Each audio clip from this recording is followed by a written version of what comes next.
आज हम बात करेंगे टाइप ऑफ कनेक्टिव टिश्यूज के बारे में। इससे पहले ही हम डिस्कस कर चुके हैं कि तीन तरह के जो है टिश्यूज की हमने बात करी थी कनेक्टिव टिश्यू। तो कनेक्टिव टिश्यू तीन तरह का बताया था हमने। Connective tissue proper connective tissue skeleton and connective tissue fluid। जो कनेक्टिव टिश्यू प्रॉपर था इसके फर्दर दो टाइप थे, that is loose connective tissue and dense connective tissue. जो कनेक्टिव टिश्यू स्केलेटन था इसमें हम दो चीजों के बारे में बात करते हैं, that is bones and cartilage. जबकि कनेक्टिव टिश्यू फ्लूइड के अंदर हम ब्लड और लिम्फ के बारे में बात करते हैं। ठीक है, तो पहले हम इसके बारे में पढ़ेंगे कनेक्टिव टिश्यू प्रॉपर के बारे में, दैट इज दो तरह का होगा, loose and dense connective tissue. ठीक है, एक मेजर डिफरेंस यहाँ क्या है कि लूज कनेक्टिव टिश्यू के अंदर सेल्स और फाइबर्स जो है लूजली अरेंज होंगे और डेंस कनेक्टिव टिश्यू के अंदर दे आर डेंसली अरेंज। तो पहले हम कनेक्टिव टिश्यू प्रॉपर की बात करें।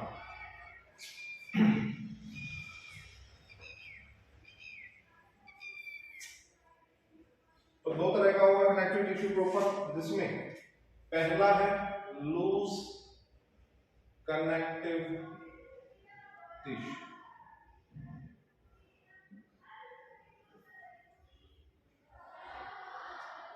तो पहली चीज तो लूज कनेक्टिव टिश्यू में क्या होगी, सेल्स एंड फाइबर्स जो है दे आर लूजली अरेंज्ड। क्या होंगे वो लूजली अरेंज्ड होंगे into the matrix.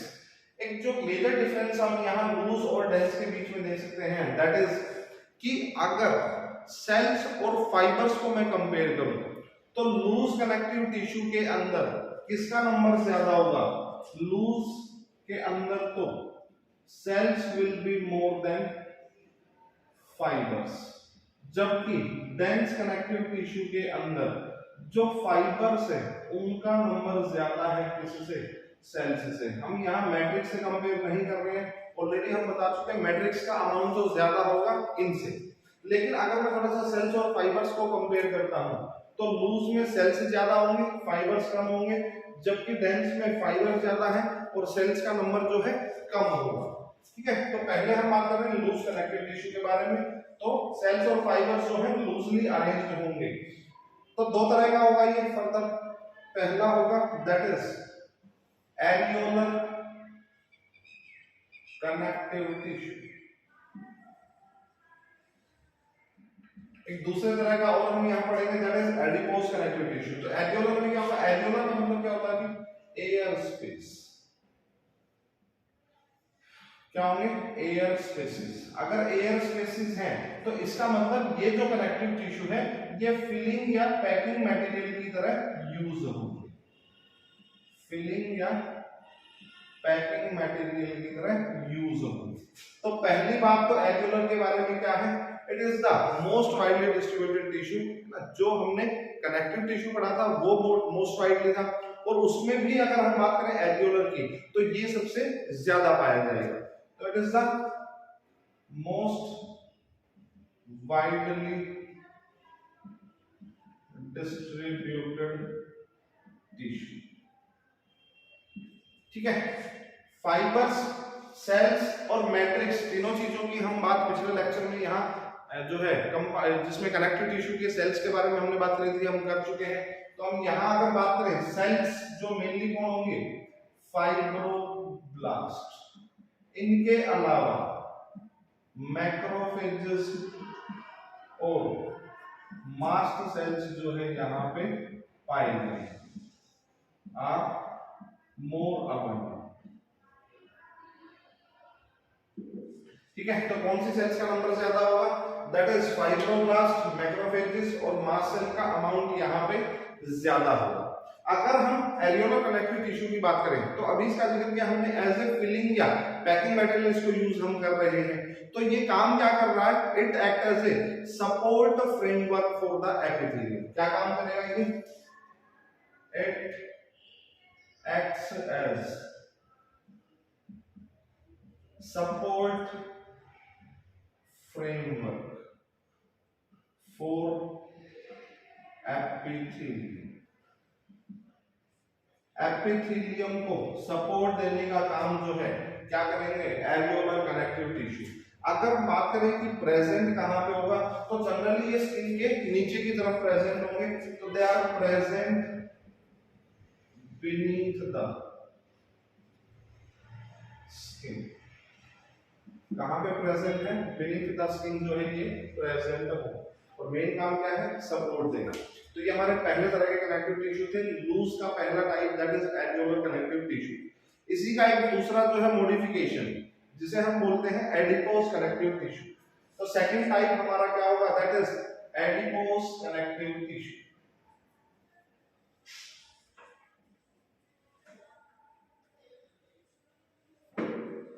Second type is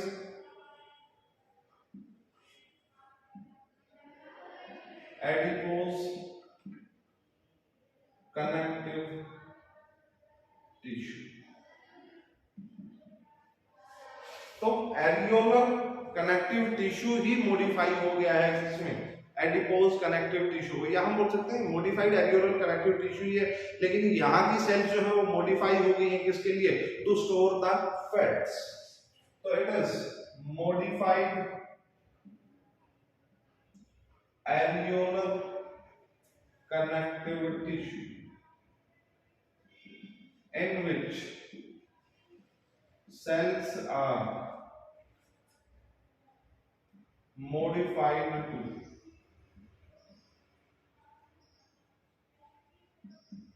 store the fats।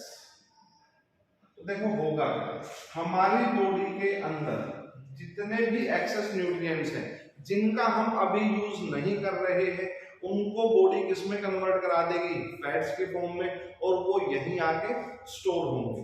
तो हम लिखेंगे excess nutrients which are not used immediately will be converted into fats and stored here। ठीक है, अब याद करो फैट्स की फॉर्म स्टोर करने के लिए हमारे पास दो रास्ते थे, या तो मोनोलोकुलर फॉर्म में या मल्टीलोकुलर फॉर्म में। ठीक है, जिसका पहले भी हम जिक्र कर चुके हैं। याद करो एक सिंगल फैट ग्लोब्यूल, ठीक है, या बहुत सारे छोटे छोटे फैट ग्लोब्यूल्स, ठीक है, जिसमें हमने कहा था न्यूक्लियस कैसा हो जाएगा? पेरिफेरल, जबकि यहाँ पे क्या मिलेगा? सेंट्रल न्यूक्लियस पाया जाएगा। तो ये जो फैट है मोनोलोकुलर टाइप, इसको हमने नाम दिया था व्हाइट फैट, और इसको हमने नाम दिया था ब्राउन फैट। ठीक है, अगर थोड़ा सा पिछला बात करें तो वहां पे हमने कहा था इसके अंदर अमाउंट ऑफ माइटोकॉन्ड्रिया है ना, और इसके अलावा जो है साइटोक्रोम जो पिगमेंट है उनका अमाउंट ज्यादा होगा, जिसकी वजह से ज्यादा एनर्जी देगा। Nearly 20 times more energy is provided by the brown fat. अगर हम बात करें कि पाया कहां जा रहा था, तो एक तो हमने इसका एग्जांपल दिया था कि न्यूली बोर्न बेबी के अंदर जो है कौन सा फैट मिलेगा? ब्राउन फैट मिलेगा। इसके अलावा जो एनिमल्स हाइबरनेशन और एस्टिवेशन शो करते हैं वो भी फैट को किस फॉर्म में ही स्टोर करते हैं? ब्राउन फैट के फॉर्म में ही स्टोर करेंगे। ठीक है, व्हाइट फैट का एक मॉडिफिकेशन है जिसे हम बोलते हैं ब्लबर। तो व्हाट इज ब्लबर? ठीक है, a thick layer of fat is found in some aquatic animals like whale, seal, या इसके अलावा एलिफेंट तुमने देखा होगा तो एलिफेंट में भी एक फैट की बहुत सी जो है थिक लेयर पाई जाएगी, तो वो क्या होगा, या इवन जो है हम ऑफ ए कैमल, कैमल के ऊपर जो हम्प होता है उसमें भी क्या होगा, ब्लबर ही पाया जाएगा। तो what is blubber? A thick continuous fat layer present in some aquatic animals like कौन कौन से, whale, इसके अलावा seals, और कुछ टेरेस्ट्रियल में भी ये पाया जाएगा, लाइक एलिफेंट में ये मिलेगा हमको, या hump of camel, ठीक है। तो ये भी किस फॉर्म में, ब्लबर के फॉर्म में ही फैट को स्टोर करेंगे। तो ये दो तरह के लूज कनेक्टिव टिश्यू के टाइप्स हमने देखे, जिसमें पहला था एल्वियोलर कनेक्टिव टिश्यू, दूसरा है एडिपोज कनेक्टिव टिश्यू।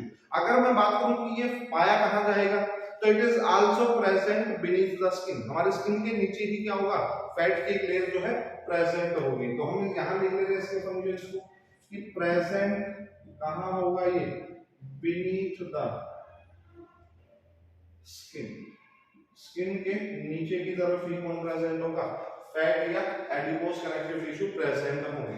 इसके बाद हम एक बात यहां करना चाह रहे हैं कि हमारे जो बॉडी ऑर्गन्स हैं, विसरल बॉडी ऑर्गन्स, ठीक है, अगर हम देखें उनके और एनवायरनमेंट के बीच में कौन कौन सी लेयर्स पाई जा रही है, तो उनका हम थोड़ा सा यहां जिक्र करेंगे कि हमारे विसरल बॉडी ऑर्गन्स और एनवायरनमेंट के बीच में, या सिंपली मैं अगर कहूं जो हमारी बॉडी वाल है वो कैसे बनी हुई है, उसके बारे में हम यहां डिस्कस करेंगे।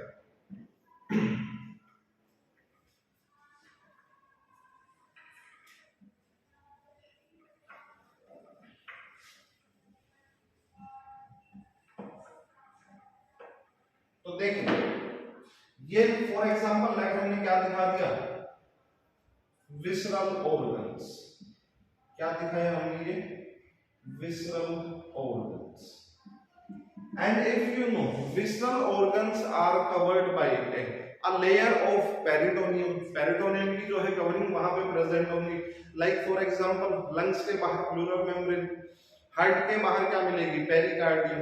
तो ऐसे ही अगर मैं विसरल ऑर्गन्स की बात करूं तो हमने ये दिखाया विसरल ऑर्गन, इसके बाहर हमने कवरिंग किसकी दिखा दी, let's say for example this is peritoneum. Peritoneum भी दो तरीके की होगी, अंदर की तरफ जो होगी दैट इज विसरल पेरिटोनियम, और विसरल पेरिटोनियम के बाहर हमें कौन देखने को मिलेगी, let's say for example this is parietal peritoneum. तो ये हमने क्या दिखा दी, पैराइटल पेरिटोनियम। तो दो तरह की peritoneum, covering of visceral organs या मेसोथेलियम इसको बोलते हैं, पैराइटल और विसरल। पैराइटल बाहर की तरफ है, विसरल कहां होगी, अंदर की तरफ प्रेजेंट होगी। इस पैराइटल और विसरल पेरिटोनियम के बाहर की तरफ यहां एक लेयर होगी स्केलेटल मसल्स। तो ये हमने क्या दिखा दी, स्केलेटल मसल्स की एक लेयर।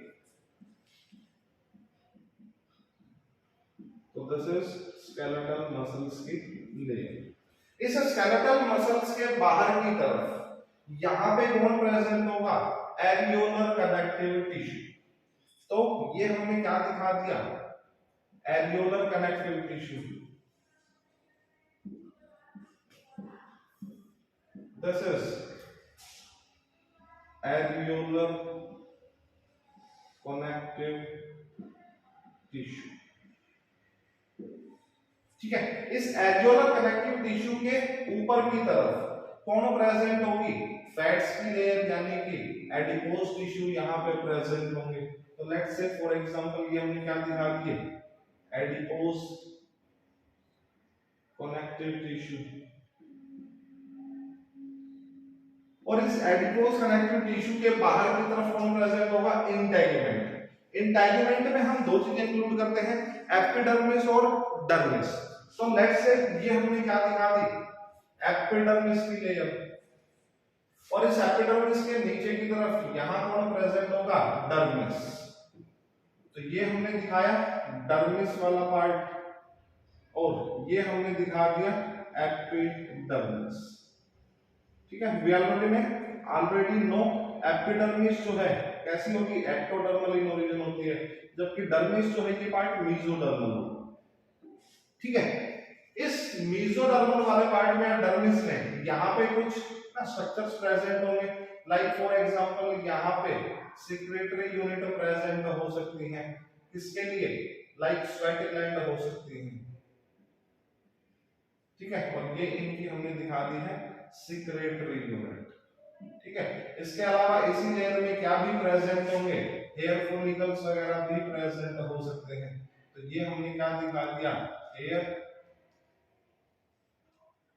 ठीक है, और ये हेयर फॉलिकल, तो this is follicle and this is here. ठीक है, तो कुछ इस तरीके से जो है बाहर एनवायरनमेंट होगा यहाँ की तरफ। तो सबसे बाहर एपिडर्मिस, फिर डर्मिस, और एपिडर्मिस और डर्मिस को मिला के हमने क्या नाम दिया है, दैट इज इंटेग्यूमेंट। क्या नाम देंगे इसको, इंटेग्यूमेंट। ठीक है, इसके अलावा फैट्स की जो लेयर हमने यहाँ दिखाई है एडिपोज कनेक्टिव टिश्यू, इसे हम बोलते हैं पेनिकुलस एडिपोसिस। क्या नाम देंगे, पेनिकुलस एडिपोसिस। ठीक है, ऐसे फिर एरियोलर कनेक्टिव टिश्यू जो स्केलेटल मसल्स से कनेक्ट करने का काम कर रहे हैं, तो इस लेयर को हम बोलते हैं टीला सबक्यूटेनियम। ठीक है, और मसल्स के लिए यहां हम एक और टर्म यूज करेंगे, दैट इज पेनिकुलस कार्नोसिस। ठीक है, तो विसरल ऑर्गन्स, विसरल ऑर्गन्स के बाहर पेरिटोनियम की कवरिंग, पेराइटल और विसरल पेरिटोनियम की कवरिंग, फिर स्केलेटल मसल्स की लेयर प्रेजेंट होगी, एरियोलर कनेक्टिव टिश्यू, उसके बाहर एडिपोज कनेक्टिव टिश्यू, फिर आएगा इंटेग्यूमेंट वाला पार्ट जिसमें हम दो चीजें इंक्लूड करेंगे, डर्मिस और एपिडर्मिस। ठीक है, और यहीं पे हेयर फॉलिकल्स वगैरह और सिक्रेटरी ग्लैंड या किसकी, स्वेट ग्लैंड्स वगैरह की यहाँ पे पाई जाएंगी। तो इंटेग्यूमेंट, पेनिकुलस एडिपोसिस, टीला सबक्यूटेनियम एंड पेनिकुलस कार्नोसिस, और ये हो गए हमारे विसरल ऑर्गन्स। बाहर की तरफ क्या होगा, environment. So this is about the loose connective tissue.